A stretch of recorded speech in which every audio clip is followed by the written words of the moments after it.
I'm going to quickly talk about how I work with second shooters, second photographers. Usually, I only advise a couple having a second photographer if their wedding has around about 90 to 100 people plus. Reasoning behind that is that I can pretty much capture everyone that's going on.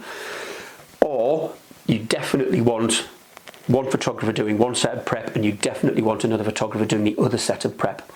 Other than that, I try and talk my couples out of having two photographers. I just personally don't see the need.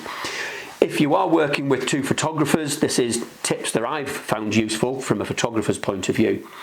Number one, get a second shooter's contract sorted out so you know exactly what you're going to do, what you're going to provide, what you're going to get paid for it, what the time scales are, and are you allowed to use any of the photographs from the second shooters? Some photographers will quite happily allow you, other photographers won't. Some photographers will say yes, but you've got to wait at least 6 months.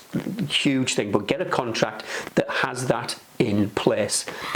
The other thing is thinking about the experience level of the second photographer, the second shooter.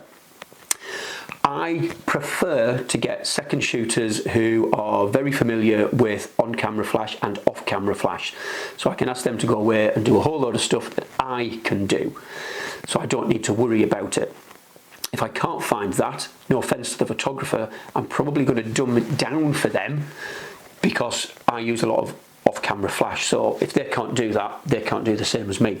So while I take the couple away, perhaps I might ask the second photographer to photograph all of the details in the room where we're going to have the wedding breakfast. I might ask the second photographer to do all of my random candid photographs. So during the speeches, I'll concentrate on the people doing the speeches. My second photographer will shoot the people around the room having a good time, laughing, drinking, toasting. Second photographers are really, really vital for some weddings, for the larger ones, but you have to have the same personality, usually as the photographer, otherwise there's going to be a clash of personalities there.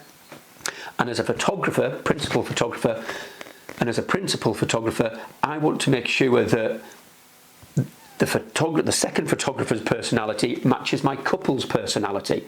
Again, if not, there's going to be a few issues going on around there. So it's not just a matter of this is my work, do you like it? I do a little bit of an interview to make sure I like them, therefore my couples will like them. This is a little bit different that I do, that many other principal photographers seem to do differently. I don't care what camera brand or system that my second shooters use.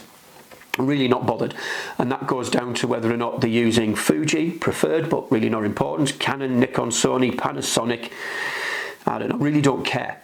I'm really not bothered about whether or not they prefer prime lenses or zoom lenses. As long as the photograph has got the emotion that was intended, I don't care what the background is like and how blurred it is. Because nearly 20 years of experience has taught me that my couples and most photographers really don't know the difference between f2.8, f2 or f1.8. No idea. So I'm not bothered.